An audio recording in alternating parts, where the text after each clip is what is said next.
How do you build a broad vocabulary in Chinese quickly? How do you best use video sharing platforms to boost your learning? And how should you study to nail all your 听写?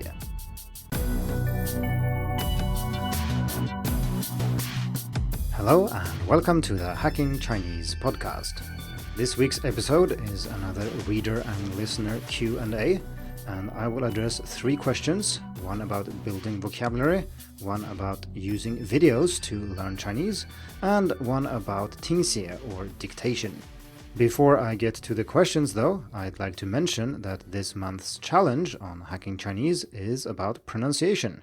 The challenge starts on October 10th and then lasts until the end of the month. As usual, for more information, head over to challenges.hackingchinese.com, and this is true even if you're listening in the future, because you will then see what challenge is on when you are listening. To encourage you to participate and improve your pronunciation in October, I will offer prizes in the shape of feedback on your pronunciation, and I will award this to people who participate actively and contribute to the challenge. I personally find these challenges very helpful because they encourage me to study much more than I would otherwise do. And a somewhat extreme example of that is last month's challenge, where I was able to listen to 101 hours of Chinese, which is certainly more than I normally listen. I will probably write an article about that, maybe as soon as next week, but here I bring it up because it's a good example of how just having a challenge can encourage you to do more than you normally would. Before we get to the questions, I would also like to recommend another podcast that I've been listening to for a while, but I don't think I've mentioned it here, and it is Barbarians at the Gate, where Jeremiah Jenny and David Moser invite interesting guests and talk about all things related to China, Chinese, and all that good stuff. In the most recent episode, David is interviewing Matt Koss, and they are talking about the role of Chinese characters in Chinese language curricula, and more particularly the role of handwriting. Matt is writing and editing a book focusing on this, and as he mentions in the episode, I have written a piece for this book, and I don't know exactly when this will be published, but I will try to make my piece available on Hacking Chinese as well. They also mention an earlier article that David wrote for Hacking Chinese many years ago, I think it was back in 2015, about the paperless revolution in learning Chinese, and as usual I will put links to all these things in the show notes. And I don't mention Barbarians at the Gate just because they happen to mention me twice in the most recent episode, but because it's a great podcast overall. I've listened to every single episode, and if you're interested in Chinese language, culture, and society, I strongly suggest you check it out. Let's continue with the Q&A, and remember, if you have a question about learning Chinese you'd like me to address in a future episode, just send an email to editor@hackingchinese.com, ping me on social media, or leave a comment on Hacking Chinese. And the first question today comes from Jessica, who wants to know how to expand vocabulary as quickly as possible once you've reached some kind of basic literacy. And I think she means upper intermediate, maybe a lower advanced here.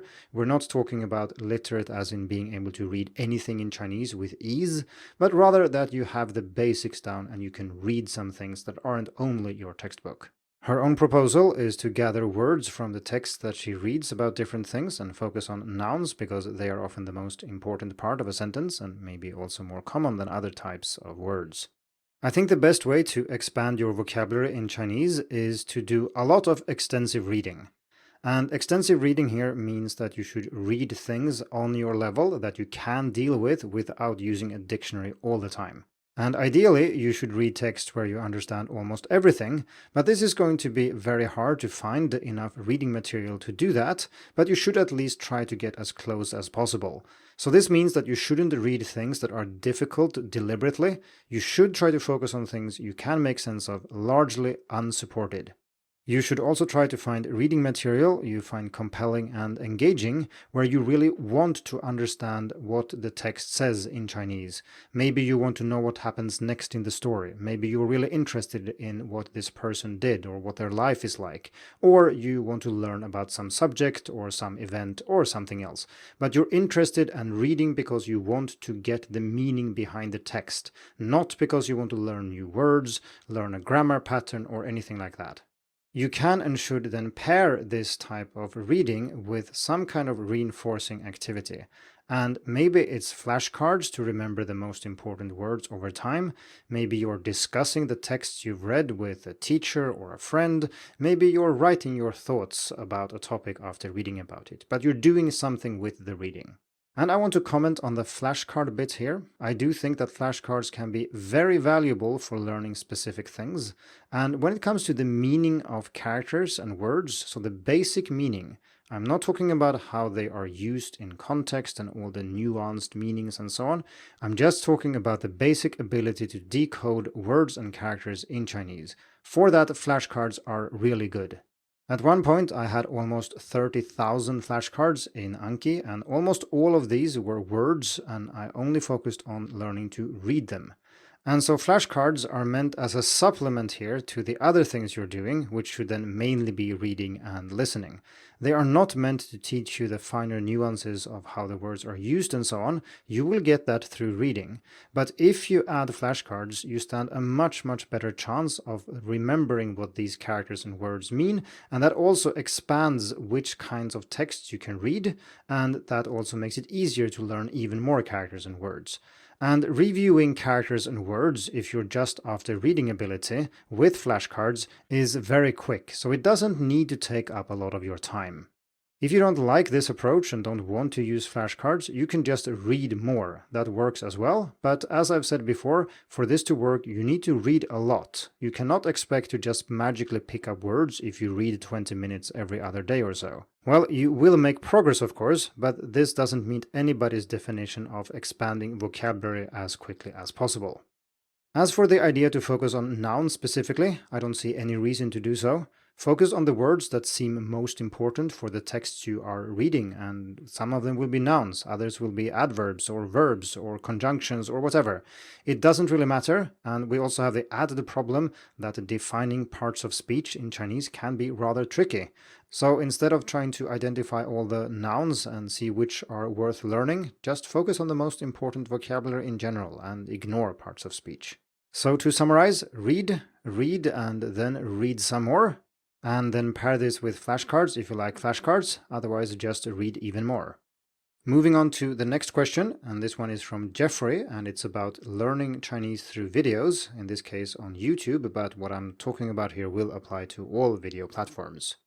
Jeffrey has found some Chinese learning videos on YouTube, and he's also seen that I recommend some videos in my best free listening resource article. And so the question is if I have any tips and suggestions for how to get the most out of video learning in general. I should also say that Jeffrey is a beginner, but much of my advice here will apply to intermediate and even advanced students as well. First, I want to mention two things you shouldn't do. And the first one is to focus too much on videos explaining Chinese in English. And I'm talking about videos that describe, say, the difference between 不 and 没, or say 会, 可以 and 能, and so on, or explain some grammar concept or something like that.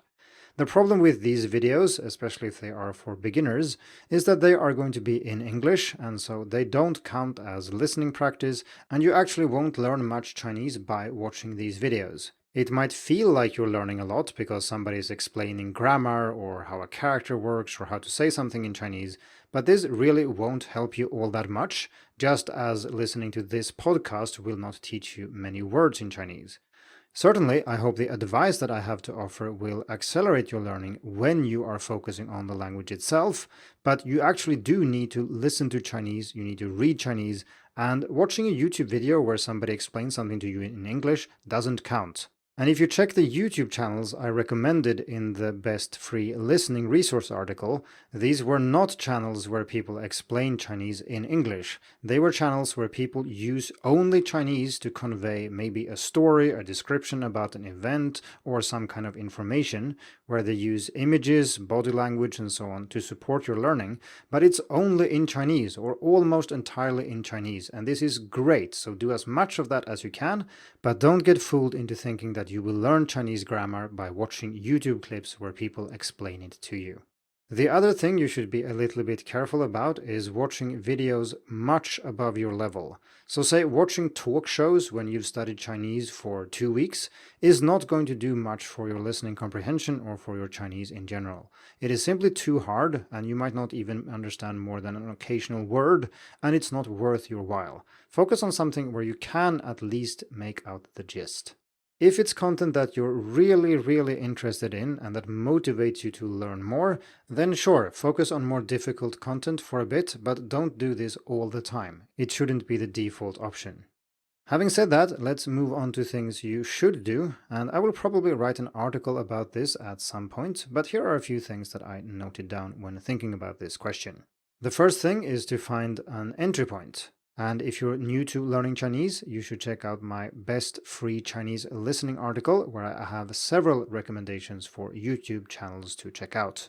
Once you've found some videos to watch, the algorithm will help you find even more. And not all of these will be good or suitable, but you should explore actively. Try to find more interesting content to watch.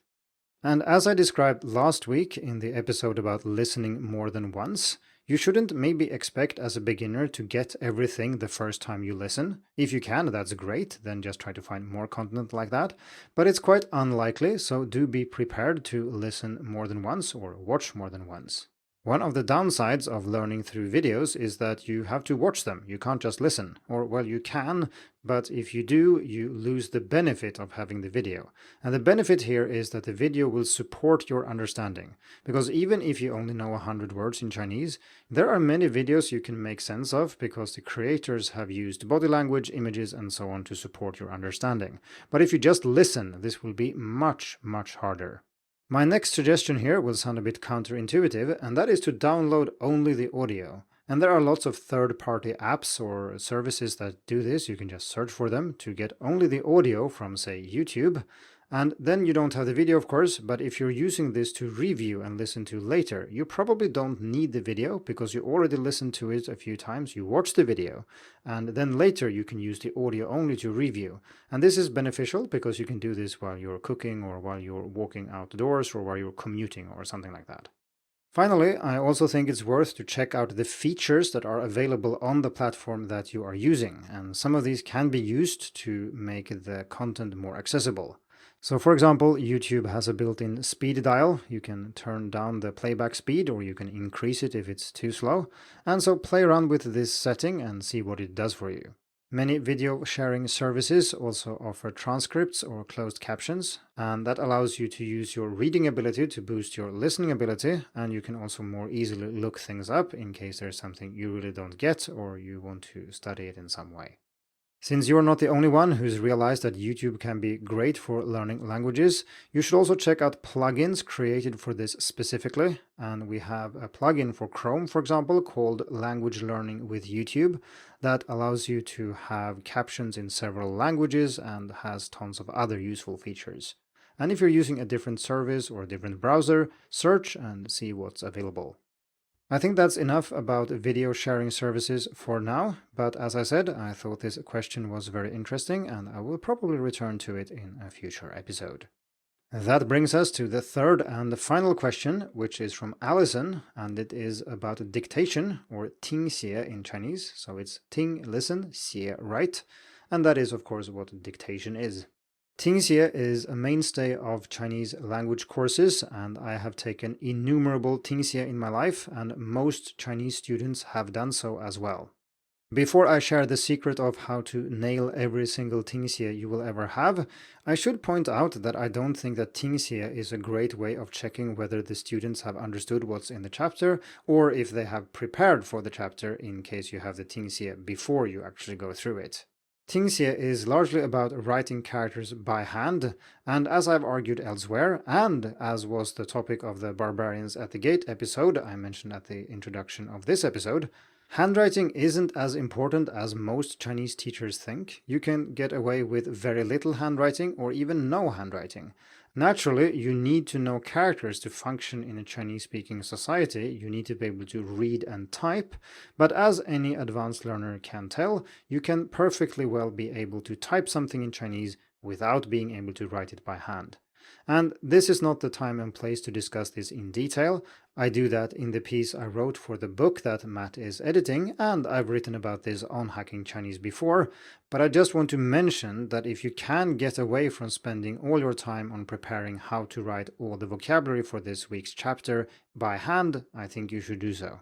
But the reality is, of course, that Tingxie is an important part of many Chinese courses, and my complaining about it here will probably not stop your teacher from using Tingxie. So if you have Tingxie, how do you make sure you nail every single one and remember all the characters? So I think there are three key concepts that you need to use in your studying if you want to be successful. And this is not only true for handwriting, so even for those of you who don't do Tingxie, this will be useful. So the first key principle is that learning and remembering something that is meaningful, that you can understand and make sense of, is much easier than learning something meaningless, something you cannot make sense of. This is incredibly important when you start learning Chinese characters as a beginner. If you are copying characters stroke by stroke without having any idea of what you're doing, you can spend an awful lot of time and you will still not remember the characters. Like Alison said in her question, you will remember the characters right after you wrote them, but not the next day or definitely not the next week. So instead of doing this, you need to break down characters in a meaningful way and analyze and understand the components and how the characters are built. You should not think of characters as a jumble of strokes. I've written a lot about how the Chinese writing system works on Hacking Chinese, especially in a series called The Building Blocks of Chinese, which I will link to in the description.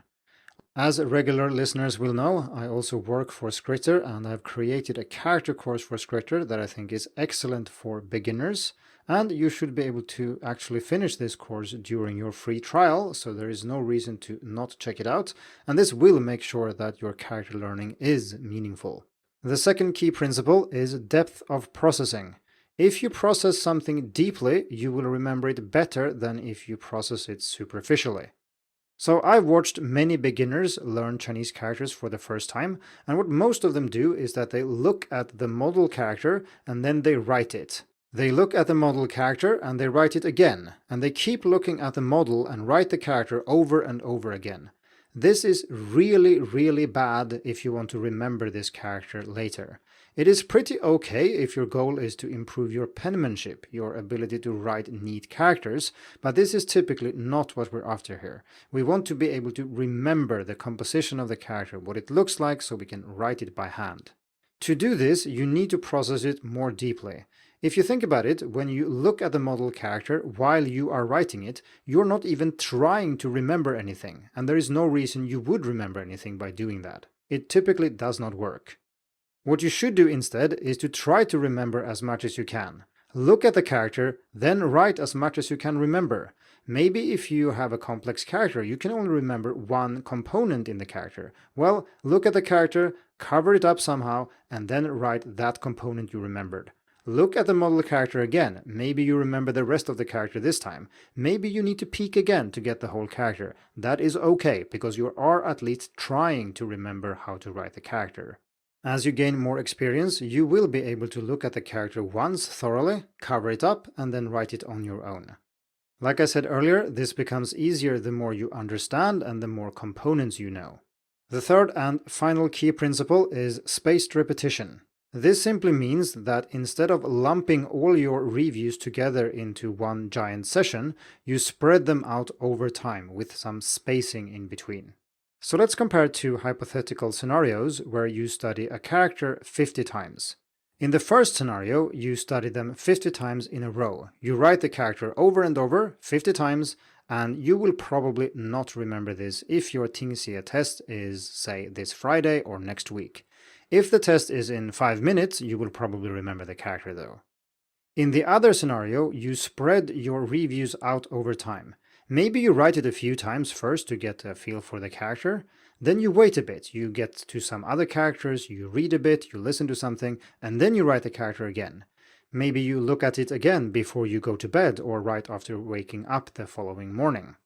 If you still are able to remember the character, maybe you can wait a day until you see it again, and then 2 days, 4 days, 6 days, and so on. If you do this, you will probably be able to remember how to write this character for the rest of your life, assuming that you space the reviews out over time properly and that you follow the other advice I also gave. Naturally, figuring out exactly how to space your reviews is not easy. Well, if it's just for a tingxie, it doesn't matter that much. Just make sure you spread them out as much as you can. Don't write everything in one go. But if you're after a long time learning, it does matter exactly how you space these reviews out over time, and then it's great to have help. And I mentioned Skritter earlier, and Skritter is of course built specifically to remember Chinese characters and vocabulary in general, so that's what I would recommend, but you can also use free alternatives like Anki, for example. There is actually already an article on Hacking Chinese discussing how to use Anki to get free tingxie practice, and I'll put a link to that in the description as well. So to summarize, make sure you understand what you are learning, make sure you are processing the characters deeply and actually trying to remember the characters, and finally, make sure you spread out your reviews as much as you can. If you do all three, I can promise you that you will do very well on your tingxie and that your classmates will be green with envy, wondering where you learned how to do that. And of course, that's when you recommend the Hacking Chinese podcast.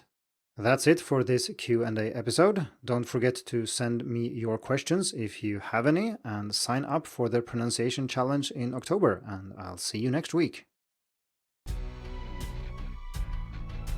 Thank you for tuning in to the Hacking Chinese podcast. If you like this episode, please share it. More information and inspiration about learning and teaching Chinese can be found at hackingchinese.com. See you in the next episode, and until then, good luck with your studies.